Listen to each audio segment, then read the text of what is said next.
anytime you want to understand something, why is such and such happening? Why is there a biodiversity crisis? Or why are we drilling for more oil when it's polluting the atmosphere and causing oil spills? Why? And you ask why, and down a couple levels of why, you always get to money. Yeah, I talk a lot about the story of self that every culture has, and it answers the question, what are you? What is it to be human? So it says that you're this separate being among other separate beings in a universe that is separate from yourself as well. Like, you're not me, that plant is not me, that's something separate. And this story of self really creates our world.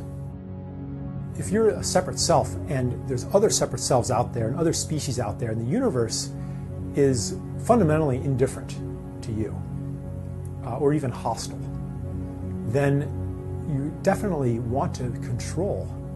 You want to be able to have power over other beings and over these whimsical, arbitrary forces of nature that could extinguish you at any time. This story is becoming obsolete. It's becoming no longer true. We don't resonate with it anymore. And it's actually generating crises that are insoluble from the methods of control.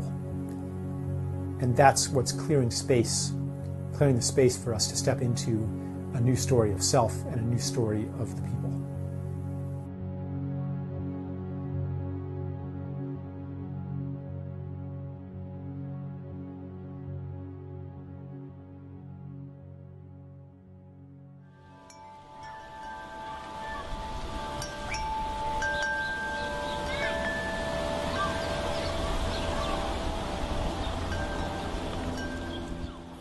Well, money's an agreement. It doesn't have value all by itself. It has value because people agree that it has value. Economists will tell you what money does, that it facilitates exchange. You use it to count things and keep track of things. You write some numbers on a magical piece of paper called a check, and you can cause all kinds of abundant goods to come to your house. You could even cause misery for thousands of people if you are one of the highest initiates of the magic of money. Yeah, scarcity is built into the money system. On a most obvious level, it's because of the way money is created as interest-bearing debt. So anytime a bank lends money into existence or the Federal Reserve creates money, the money comes along with a corresponding amount of debt. And the debt, because there's interest on it, is always greater than the amount of money. So it essentially throws people into competition with each other for never enough money. Growth is another thing that's built into our money system. If you're a bank, you're going to lend to the person who's going to create new goods and services so they can profit and they can pay you back. You're not going to lend to somebody who doesn't create goods and services.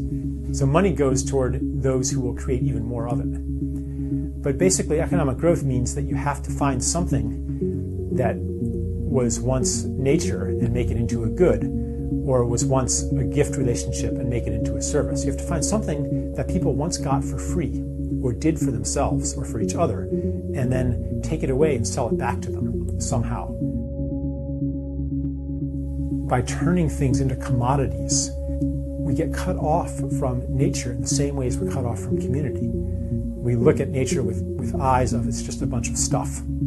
And that leaves us very lonely and leaves us with many basic human needs that go unmet. And if you have money, you might try to fulfill this hunger through purchasing, through buying things, or through accumulating money itself. And of course, now we're nearing the end of growth. The planet can't sustain much more growth.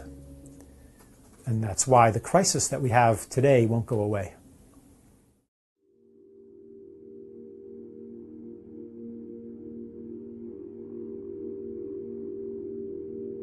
One of the things I talk about is the sense of wrongness that I had as a child. I think most kids have some sense of it, that it's not supposed to be this way. Just for example, that you're not supposed to actually hate Monday. and be happy when you don't have to go to school. Like, school should be something that you love. Life should be something that you love. We didn't earn any of the things that really keep us alive or that make life good. We didn't earn air. We didn't earn being born. We didn't earn our conception. We didn't earn being able to breathe. We didn't earn having a planet that can provide food. We didn't earn the sun. So I think that on some level, people have this inborn gratitude because on some level we know that we didn't earn any of this. We know that life is a gift. Well, if you know that you've received a gift, then the natural response is gratitude, the desire to give in turn. In a gift economy, it's not true the way it is in our money economy that everybody's in competition with everybody else. In a gift society, if you have more than you need, you give it to somebody who needs it. That's how you get status. And that's even where security comes from. Because if you build up all that gratitude, then people are going to take care of you too. And if there are no gifts, then there's no community. And we can see as societies become more monetized, that community has disappeared. People long for it, but you can't just have community as an add-on to a monetized life. You have to actually need each other. People desire to enact their gifts. And if they were free from money, they would do it. But money is so often a barrier. People think, oh, I would love to do this, but can I afford to do it? Is it practical? Money stops them. What beautiful thing would I do? What am I called to do? Would it be to set up big gardens for homeless people to take care of and reconnect them to nature? Would it be to clean up a toxic waste site? Like, what would you do? What beautiful thing would you do? And why isn't it practical to do these things? Why isn't there money in those things?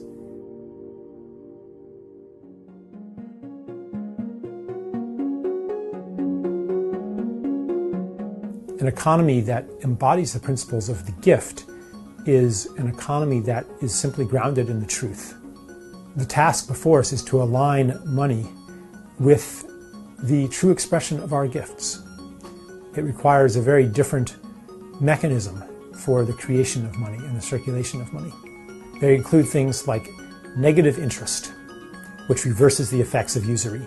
They include things like the internalization of costs, so that you can no longer pollute and have somebody else or future generations pay the costs. They include a social dividend, sharing in the wealth that comes from what should be the commons, the land, the aquifers, our cultural heritage. They include a relocalization of a lot of economic functions.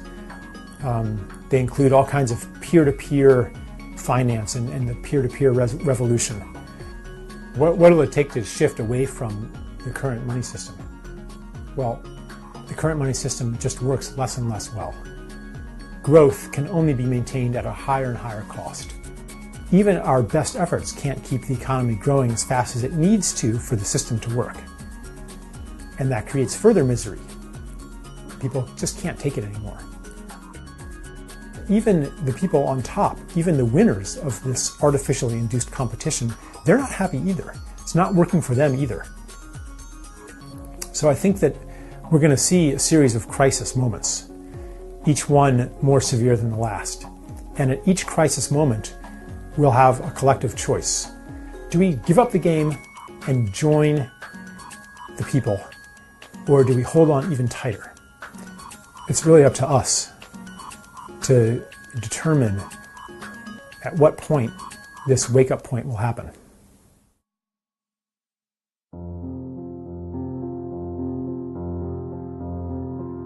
Was this all a big mistake?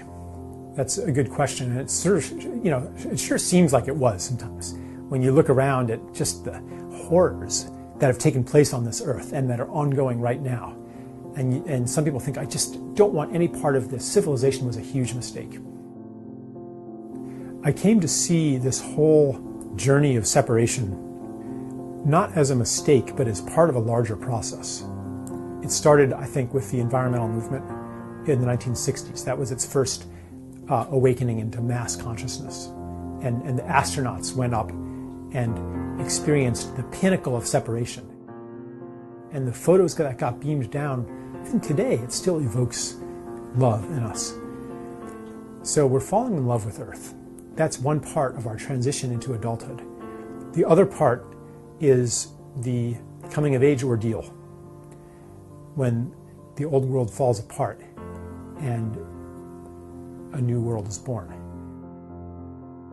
You know, a child plays. A child plays and develops his or her gifts, but doesn't apply them toward their true purpose yet. And that's what humanity's been doing. We've been messing around, playing with our gifts of technology and culture, and developing these gifts. Now we're coming into adulthood, and it's time to apply them to our true purpose. At the beginning, I think that'll be to simply heal the damage that's been done. And there's a lot of healing that needs to be done, and it's almost impossible, actually. You could say that really we're in the business of creating a miracle here on Earth. I'm saying it's something that is impossible from an old understanding of reality, but possible from a new one. And in fact, it's necessary. And in fact, anything less than that isn't even worth trying.